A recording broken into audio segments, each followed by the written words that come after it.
I'm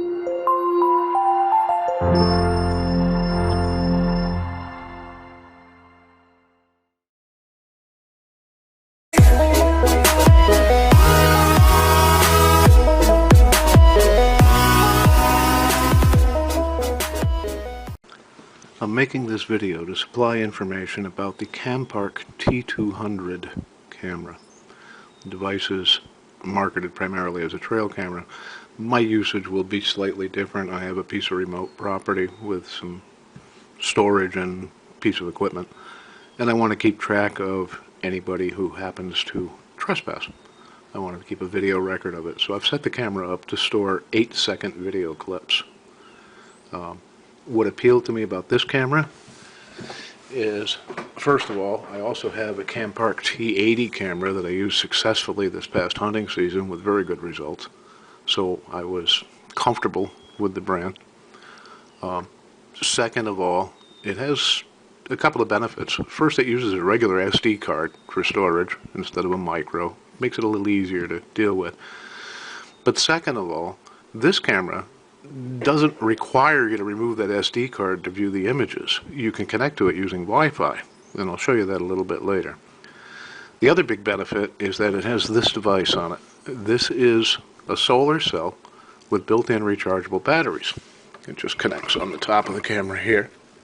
They just gave you a convenient socket for it to connect to. You can actually relocate this, mount it in a different place if you need to, but I won't need to, so I'm going to leave it connected to the camera. It's not just a solar cell. It's got batteries built in. While the sun's out, it charges the internal batteries in this unit. A cable connects to the bottom of your camera, and it uses that power to power the camera when the sun goes down. It also uses 8 AA batteries. I have installed those as a backup. In the event this gets completely exhausted, the AA batteries will take over. One little idiosyncrasy of this, if you need to open the camera, which I'm going to do to turn it on, you need to disconnect this cable at the bottom because it passes through the outer case of the camera. And you can't open it with it passing through. Now, let me open the camera up. That's just, the latch just snaps back in place.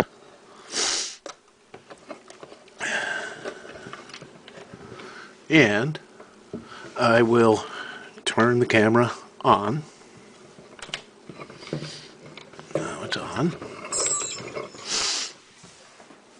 And let me show you how you connect to it and view images. I'm going to move over here to my Android tablet, and I will show you there's a application or an app called Hunting 4K. If you go looking for it in Google Play or probably the iOS store as well, look for it case sensitive. It should be uppercase H, UNTING, space 4, uppercase K. That's how I found it. And it's this application right here. When the application starts up, the first thing it wants you to do is turn on Bluetooth, which doesn't sound logical. Your Bluetooth should already be on your viewing device, and you should also have location set to on. Software doesn't like working without the location setting being on. When it says turn on Bluetooth, it's referring to Bluetooth in the camera, not in your tablet. It'll make a connection to the camera, it'll turn on the Bluetooth over there, and then you can select that camera and connect to it. Now you'll have a Bluetooth connection between your viewing device and the camera. The next stage is to turn Wi-Fi on. Now again, Wi-Fi should be enabled on your viewing device already. What you're turning on is basically an access point within the camera. When I turn on Wi-Fi, it'll take a couple of seconds here, and the software comes back and says, alright, I've got Wi-Fi turned on the camera. Now you need to connect to it. Do it by using the Wi-Fi setting button. This will bring you into your Wi-Fi settings for your viewing device. And you can see the camera showed up. If I connect to it, I now have a connection between my viewing device and the camera. And I return to the software confirms it. Okay? And then what I'm seeing is an actual live view of the camera itself. Right now it's just facing a white background, so There are a couple of LEDs that indicate that Wi-Fi is on. That's what the light is. When you start the app, you're best off to keep it in portrait mode like this, because in order to get at this stuff in the camera, there's an icon down here. This is basically the gallery icon for information in the camera. And at the top of this screen, see if I can make this a little more visible, there's a notation for device or local. Device is stuff that's stored in the camera. Local are things that you've downloaded. At the bottom of this screen, you can choose between the camera, which are just images, or video. Now, I've set the camera up to take 8-second videos, so I want to move to video. And these are some video clips that I took testing the camera out in that remote location. I just strapped it to a tree just to see how well it would work. And I will be going back and mounting it with the permanent bracket later. I think I can mount it high enough so that it can't be tampered with and it won't be very noticeable. But this is what's in the device. I've already downloaded these images. You can select the images just by tapping them, and then you can use this download icon right here to transfer the images from the camera to local storage. If I go to local, you'll see I have a number of clips there already. Once you're in this mode, it's helpful to turn the tablet or turn your viewing device to landscape. The reason that helps is you'll see an awful lot more of the image in landscape orientation. Adjust the angle here. Now, all you have to do to view one of the clips is touch it.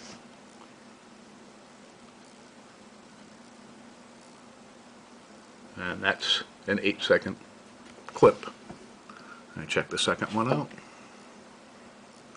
You can see the range. This in the background here, this is a backhoe, and it's quite some distance from the camera, but it catches the image fine. Let's try another one. It's just me passing through. But this is exactly what I want. There's some storage trailers. I want to make sure I can catch an image of anybody who's messing with those. And the backhoe itself, just in case anybody wants to mess with the equipment. Covers the area quite well, and the video quality is pretty good. I'm very pleased with it.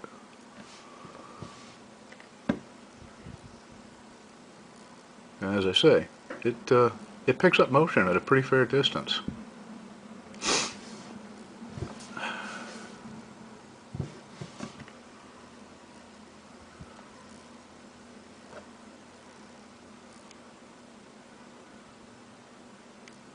And when I'm done here, all I have to do is back out of the application.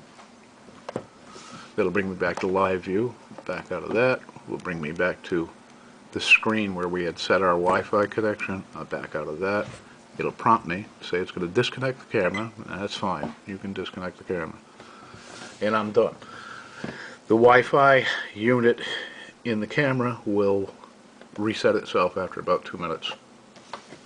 So it won't continue to waste your battery power. All in all, I think it's going to be a great solution for the need that I have, and I'm impressed with the performance of the camera. It's Campark, and I've had one of their cameras in the past, so I don't doubt that I'll be happy with it. I hope this helps.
What's interesting is that it's saying not to use rechargeable batteries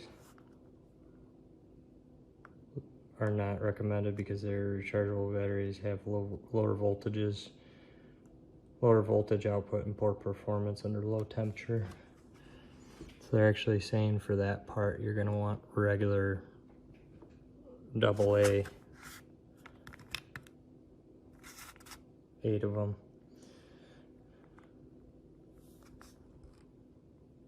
But the top part, which I've removed, I actually have it sitting out in the sun.